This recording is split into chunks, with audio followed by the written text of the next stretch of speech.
I'd really like to stop making videos regarding this, but you know what? The body count keeps climbing. I keep finding new victims of Courtney. Kristen Pfaff? Dear God. Courtney murdered her too. Hold up, I'm going to play it for you right now. Bassist also started to butt heads with frontwoman Courtney Love. Pfaff, while new to the band, was pretty outspoken about musical ideas, and that apparently rubbed Courtney Love the wrong way. Another factor contributing to Love's resentment towards Pfaff, at least according to the book Love and Death, The Murder of Kurt Cobain, was that the bassist had struck up a friendship with Courtney Love's husband, Nirvana frontman Kurt Cobain. Pfaff and Cobain would bond over books and music, and Cobain even gave Pfaff a copy of the novel Perfume.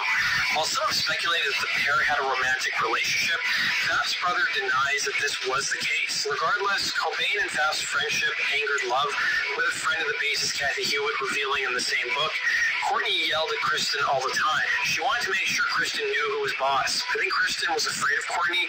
She thought she was out of control.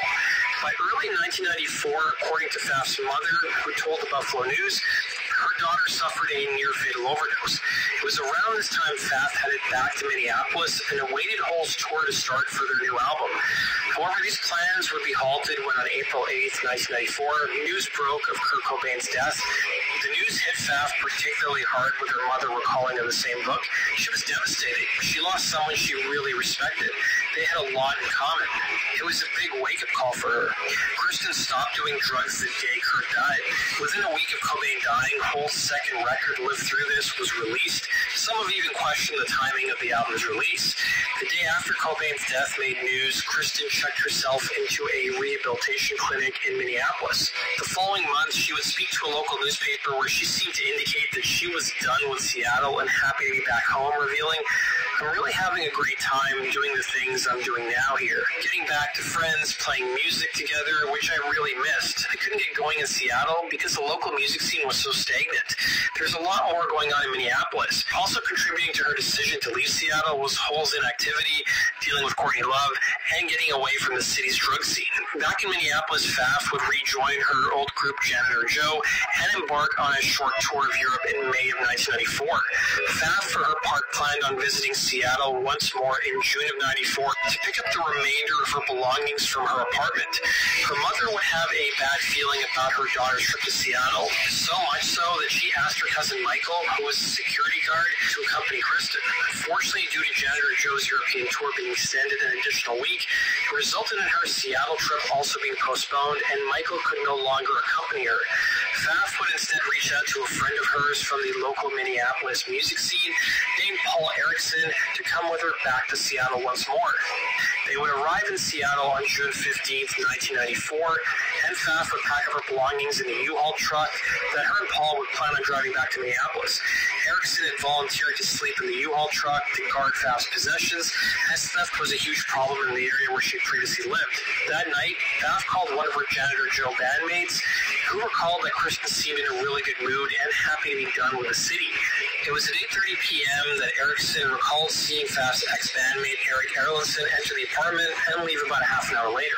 It was following Erlandson leaving that Erickson went to go check on Pfaff. While the bathroom door was locked, he could hear her snoring, something which was normal, as her father would recall that she would frequently fall asleep in the bathtub. The next morning, Erickson got up and went to get Pfaff so they could hit the road. But upon entering her apartment, he noticed that the bathroom door was still locked and heard no response on the other side. He would break down the door and find Pfaff unresponsive in the bathtub, sitting in a few inches of water. He would call 911, and by the time emergency services arrived, she was declared dead. The police who investigated the death claimed to have found a cosmetic bag with drug paraphernalia in it. Her death came as a shock to her parents and friends, who couldn't make sense of all the news. All of them would tell stories of a musician who was happy to be done with Seattle and content with life back home in Minneapolis. Why return to drugs after being clean and happy? Her death was declared an overdose, and Kristen would pass away at the age of 27, joining the infamous 27 Club along with Kurt Cobain.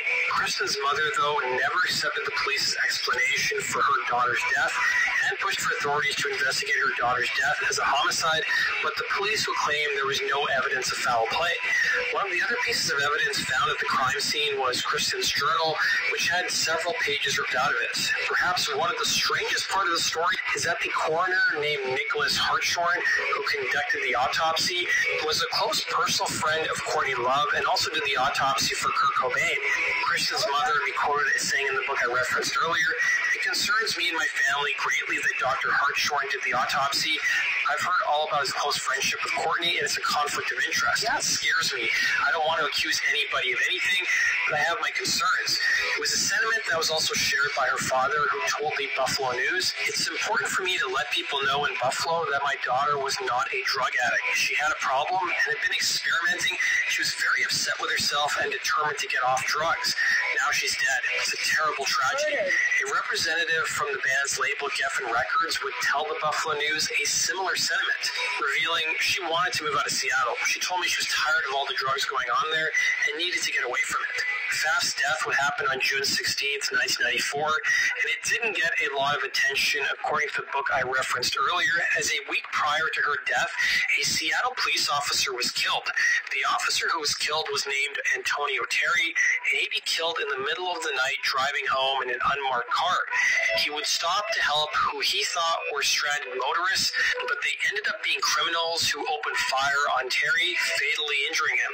He would be the first police officer killed in the line of duty in Washington State in nearly 7 years, so obviously it garnered a lot of media coverage. It would also be coincidental that when the authors of the book I previously mentioned pulled Kurt Cobain's police file, when they reviewed his missing persons report filed before his body was found, Antonio Terry, who worked in the narcotics division, was listed on the file.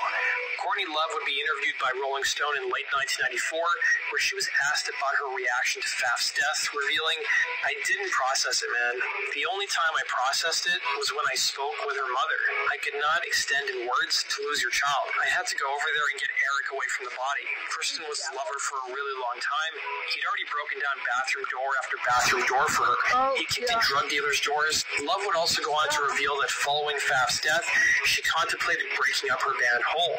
Eric Erlandson, meanwhile, would release a book called Letters to Kurt in 2012, and he would open up about Faf's death, saying, and I quote, "I admit I made some stupid mistakes with some people, and people are dead because of my stupid mistakes.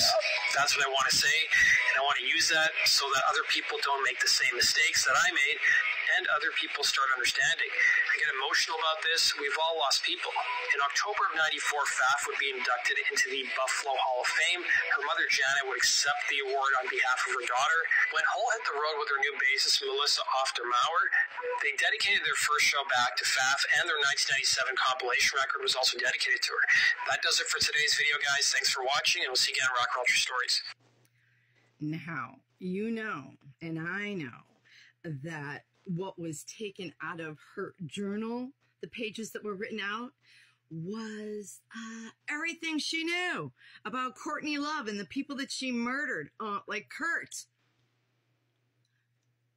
Look, she's a killer. You say you're really fans of Kurt Cobain? I see the sea of people that loved Kurt Cobain. Prove it.